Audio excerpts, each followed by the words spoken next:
What's up, you guys? It's your favorite awkward girl on the internet, and today is going to be a different kind of video.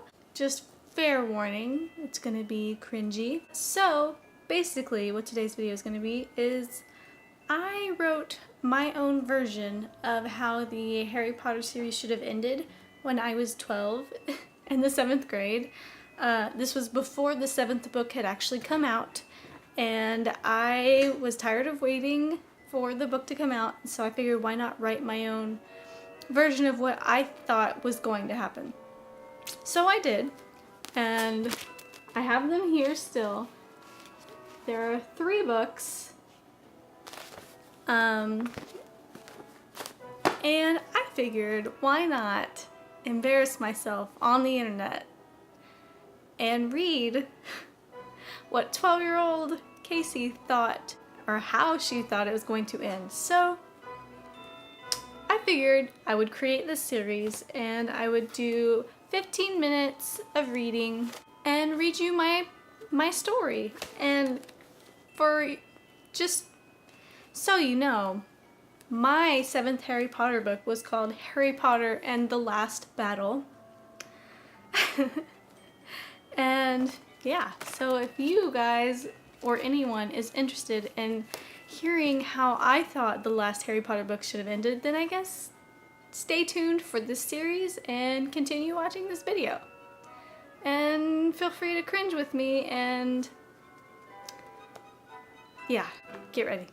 Okay, so we're starting with the first book, Casey's wonderful storybook, Harry Potter. Page 1. I'm so embarrassed. I haven't read these since I wrote them. So I had a friend who was reading them as I wrote them, so he really liked it. So I'm hoping that I don't know. I hope it actually was good, and I'm not just gonna completely embarrass myself for the internet. Okay. This story begins at the home of the Dursleys, Privet Drive, Apartment 4. Ever since Harry's come back from Hogwarts School of Witchcraft and Wizardry, he hasn't really been out of his room except to use the bathroom. Laying on his bed and thinking was what he did most of the time. Occasionally Aunt Petunia would slide his food through the door, but he never really gave much thought to it, until his insides were burning with hunger. All he really cared about at the time was how to get back at Snape for killing Dumbledore, and how to kill Voldemort. Well, this wasn't all he was thinking about. He often wondered how his friends Ron and Hermione were doing. They've been sending him letters. They often always said stuff like, "We need to figure out a way to stop this," or "Be careful, Harry, don't go do anything stupid." And from the looks of the letters, it seems that they were in the same place. The only thing that kept him from sleeping all day was this thought that he might be able to escape from this prison house. In his last letter, Ron told Harry that the Order would be coming to take him to their house at 10 p.m. Friday. Well, today was Friday, and as Harry lay there watching the clock, Harry got a little happier every minute. It was 9:55 p.m., and Harry had all of his stuff ready since he'd gotten the letter. He couldn't wait till he got to the Weasley's house. Then maybe he'd know what Voldemort was up to. He'd been reading the Daily Prophet ever since he'd gotten home, and as always, there had been mysterious deaths every once in a while. 3 minutes to go. Harry, who had been laying in his bed, sat up and looked around his room to see if he had anything left. As he looked, his eyes stopped on Hedwig. She looked so thin and sickly, another reason why he would be glad to get to the Weasleys. He would be able to get her some decent food. He went over to her cage and pet her. She gave him an affectionate nip on the finger that made Harry smile. He was surprised she still loved him after giving her such horrible food. Then Harry looked at the clock, and that's when it turned 10 o'clock exactly.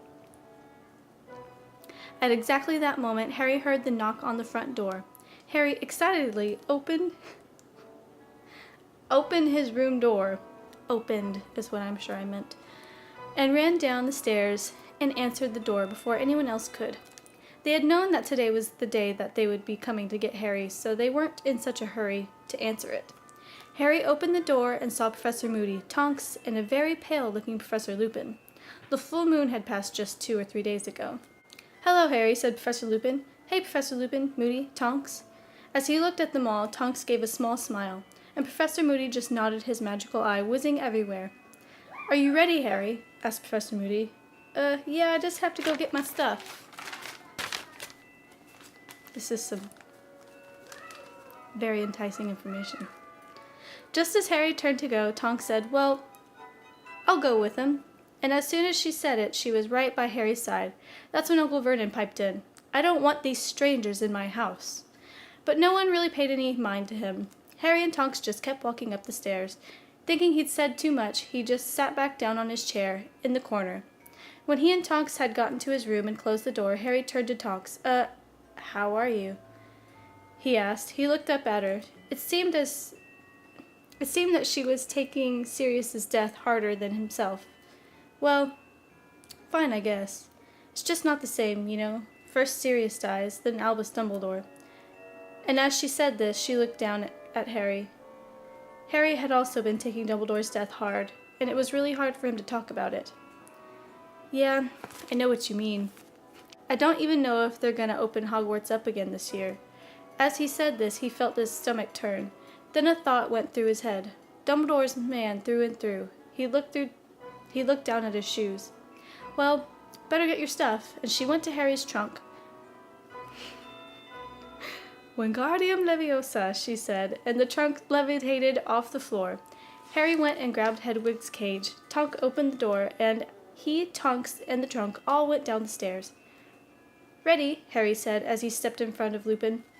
"Well, off we go then," Lupin said as he opened the door. As everyone filed out of the house, Harry looked at Uncle Vernon and Aunt Petunia. He may not come back, now that Dumbledore is gone. Voldemort could do anything, and as the prophecy said, neither one can live until the other dies. Bye. Thanks for everything," Harry said to them.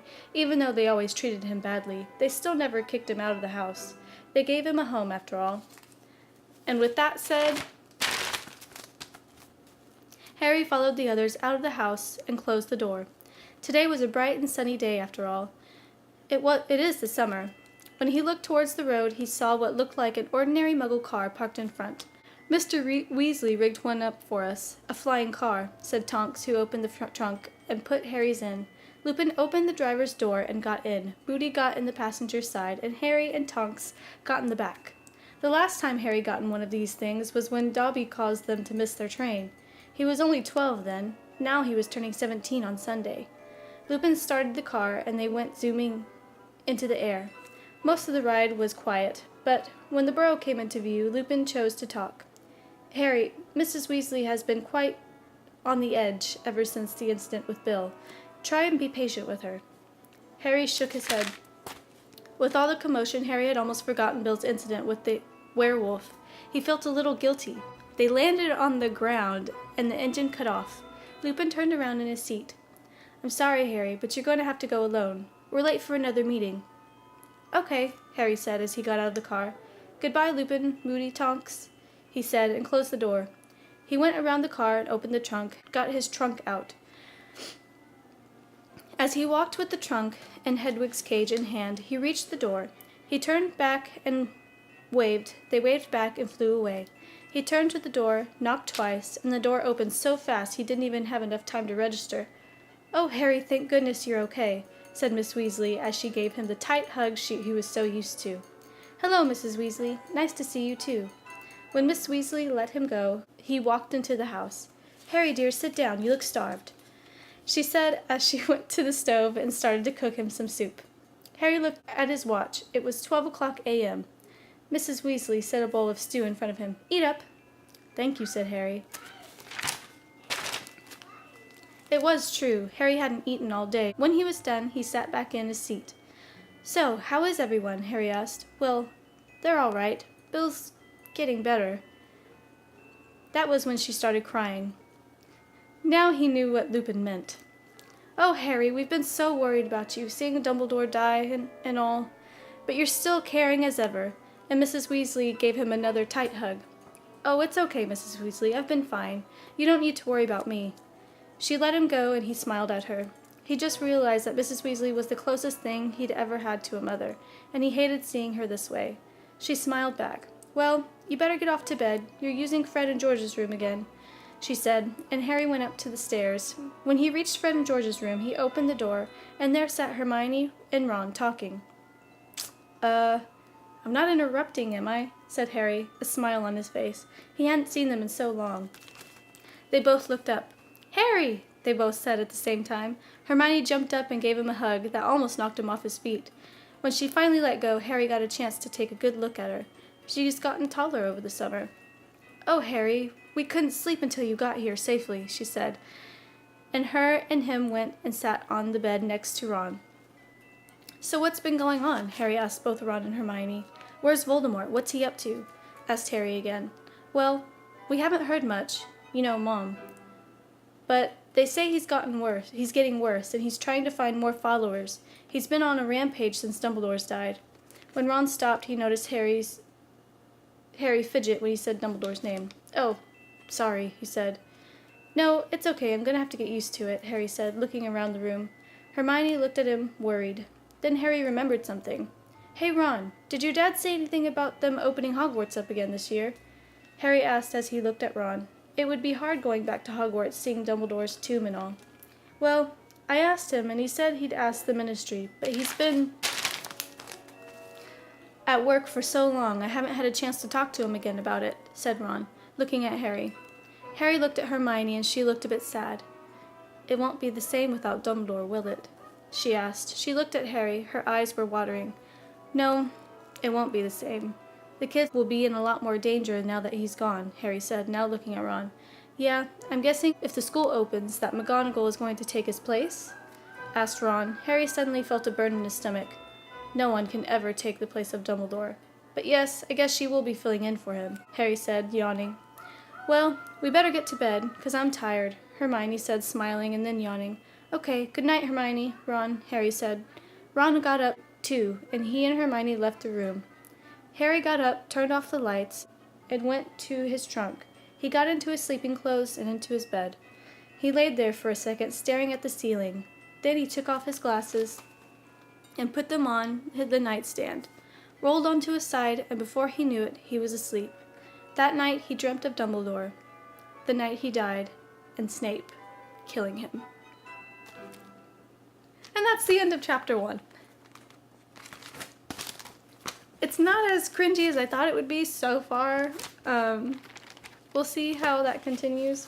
My grammar is not the best, and it is not the most inspiring writing of all time, but we'll see how it ends. That was the first chapter. If you want to see what happens next, then I guess keep watching the series. Don't bash me too hard. I was 12. And I was a really big Harry Potter nerd, and I still am. And I hope you guys liked it, and I'll see you next time. How do you end a video like this? Okay, bye.